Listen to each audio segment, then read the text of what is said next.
ଯେତେବେଳେ ପ୍ରକୃତି ତାର ରୂପ ଦେଖାଇଥାଏ କାହାକୁ ଛାଡ଼ି ନଥାଏ।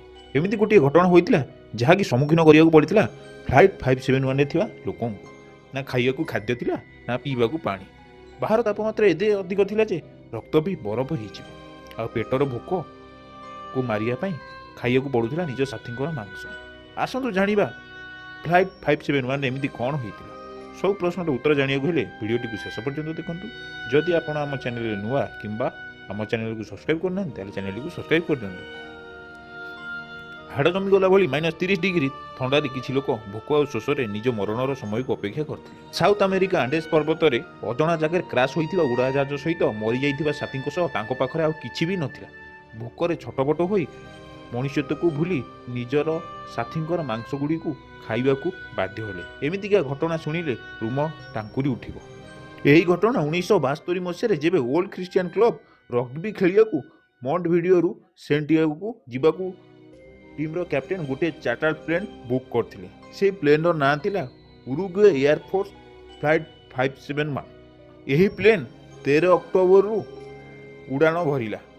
ଏହି ପ୍ଲେନ୍ରେ ବହୁତ ସିଟ୍ ଖାଲି ଥିବାରୁ ଖେଳାଳୀର ସମ୍ପର୍କୀୟଙ୍କ ସହ ମିଶି ମୋଟ 45 ଜଣ ଉଡ଼ାଣ ଭରିଲେ। ଖରାପ ପାଣିପାଗ ପାଇଁ ମେଣ୍ଡୋଜା ଆର୍ଜେଣ୍ଟିନାରେ ଲ୍ୟାଣ୍ଡ କରିବାକୁ ପଡ଼ିଲା। ନୂଆ ରୁଟ୍ ଦେଇ ଯିବାକୁ ହେଲେ ଏଣ୍ଡିସ୍ ପାହାଡ଼ ଉପରେ ଦେଇ ଯିବାକୁ ପଡ଼ିଲା।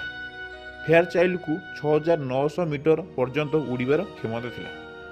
ଯେତେବେଳେ ଏଣ୍ଡିସ୍ ପର୍ବତ ଉପରେ ଉଡ଼ିଲା ସେତେବେଳକୁ ସବୁ ଯାତ୍ରୀଙ୍କର ଭାଗ୍ୟ ବଦଳିଗଲା। ପାଇଲଟ ଦ୍ୱାରା ବହୁତ ବଡ଼ ଭୁଲ ହୋଇଗଲା।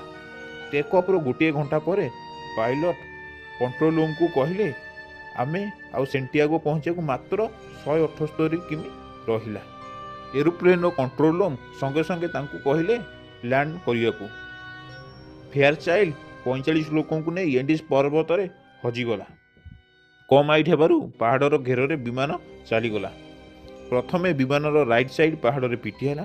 କ୍ରାସ୍ ହେଲା ପରେ ଲେଫ୍ଟ ସାଇଡ୍ ବି ଭାଙ୍ଗିଗଲା। ଏହି କ୍ରାସ୍ ଏତେ ଭୟାନକ ଆଉ ଖତରନାକ ଥିଲା କି 12 ଜଣଙ୍କର ସ୍ପଟ୍ ଡେଥ୍ ହୋଇଗଲା। ଆଉ ବଞ୍ଚିଲେ ମାତ୍ର 33 ଜଣ।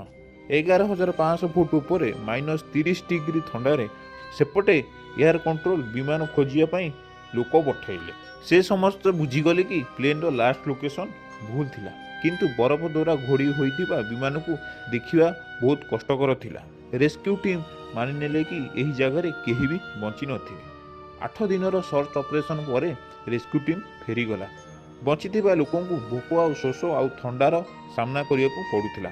ବହୁତ ଲୋକ ମଧ୍ୟ ଖଣ୍ଡିଆ ଖାବରା ମଧ୍ୟ ହୋଇଯାଇଥିଲେ। ଖାଇବା ପାଇଁ ଯେଉଁ କ୍ୟାଣ୍ଡି ଆଉ ୱାଇନ୍ ଥିଲା ସେ ବି ଶୀଘ୍ର ସରିଗଲା। ଯେମିତି ଯେମିତି ଦିନ ଗଡ଼ୁଥିଲା ସେମିତି ସେମିତି ତାଙ୍କ ମରଣ ଆଖି ସାମ୍ନାରେ ଦେଖାଯାଉଥିଲା। ଗୋଟିଏ ସପ୍ତାହ ଗଲା ପରେ ସେ ଭୋକରେ ଆଉଟୁ ପାଉଟୁ ହୋଇଗଲେ। ତାଙ୍କ ସାମ୍ନାରେ କେବଳ ଗୋଟିଏ ରାସ୍ତା ଥିଲା।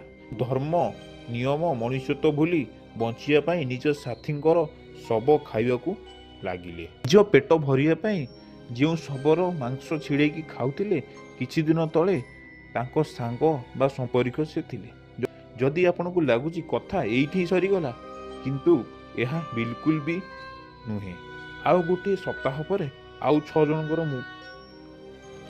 ସେଠାରୁ 8 ଜଣ ଦୌଡ଼ି ନ ପାରିବାରୁ ତାଙ୍କର ମୃତ୍ୟୁ ହୋଇଗଲା। ଆଉ ମାତ୍ର 16 ଜଣ ବଞ୍ଚିଥିଲେ। ଆଉ ସେମାନେ ବୁଝି ଯାଇଥିଲେ କି ତାଙ୍କୁ ବଞ୍ଚିବାକୁ କେହି ଆସିବେନି। ସେମାନେ ନିଶ୍ଚିତ ହେଲେ କି ଏଠାରୁ ପଳେଇବାକୁ। 3 ଜଣ ରାସ୍ତା ଖୋଜିବା ପାଇଁ ଅଲଗା ଅଲଗା ଦିଗରେ ବାହାରିଗଲେ। ଶେଷରେ ଏତେ ଦିନ ପରେ ବଞ୍ଚିବାର ଆଶା ଦେଖାଗଲା। କାହିଁକି ନା ଜଣକୁ ଗୋଟିଏ ଗାଁର ରାସ୍ତା ଦେଖାଗଲା। ପାଇଁ ଯେମିତି ସେମିତି କରିକି ରାସ୍ତା ପର୍ଯ୍ୟନ୍ତ ପହଞ୍ଚିଲେ। ଗାଁରେ ପହଞ୍ଚିବା ପାଇଁ ଗୋଟେ ନଦୀ ପାର ହେବାକୁ ପଡ଼ିବ। ଶେଷରେ ଭାଗ୍ୟର ହେଲା ବିଜୟ। ତା ପରଦିନ ନଦୀର ଦ୍ୱିତୀୟ ପାଖରେ ଗାଁ ଲୋକ ଦେଖା ହେଲେ। ନଦୀର ସ୍ରୋତରେ କଥାବାର୍ତ୍ତା ହୋଇପାରିଲେ ନାହିଁ। କାଗଜରେ ଲେଖିକି ପଥର ସାହାଯ୍ୟରେ ଅନ୍ୟ ପଟକୁ ଫିଙ୍ଗିଲେ। ଗାଁ ଲୋକ ଏମାନଙ୍କ କଥାକୁ ବୁଝିପାରିଲେ। 22 ଡିସେମ୍ବରକୁ ରେସ୍କ୍ୟୁ ହେଲିକପ୍ଟର ଆସି ପହଞ୍ଚିଗଲା। ଖରାପ ପାଗ ଯୋଗୁଁ ପ୍ରଥମ ଦିନ କେବଳ 6 ଜଣଙ୍କୁ ଉଦ୍ଧାର କରାଗଲା। ବାକି 8 ଜଣଙ୍କୁ ଆଉ ଏକ ଦିନ ଉଦ୍ଧାର କରାଗଲା।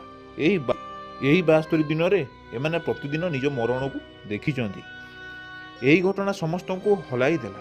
ଘରକୁ ଫେରିବା ପରେ ସେମାନେ କହିଲେ କି ବଞ୍ଚିବାକୁ ଆମକୁ ଆମ ନିଜ ସାଥୀଙ୍କର ମାଂସ ଖାଇବାକୁ ପଡ଼ିଲା। ଏହି ଘଟଣା ଏତେ ଚର୍ଚ୍ଚାର ବିଷୟ ହେଲା କି ଏହା ପାଇଁ ବହୁତ ନୋବେଲ ଲେଖାଗଲା, ବହୁତ ବହି ବାହାରିଲା, ଏଥିରେ ମଧ୍ୟ ବହୁତ ଫିଲ୍ମ ମଧ୍ୟ କରାଗଲା। ভিডিওটি যদি ଭଲ ଲାଗିଥାଏ ତାହେଲେ ଲାଇକ୍ କରିଦିଅନ୍ତୁ। ଆପଣ ଯଦି ଆମ ଚ୍ୟାନେଲରେ ନୂଆ ତାହେଲେ ଚ୍ୟାନେଲଟିକୁ ସବସ୍କ୍ରାଇବ୍ କରିଦିଅନ୍ତୁ, ଅଥବା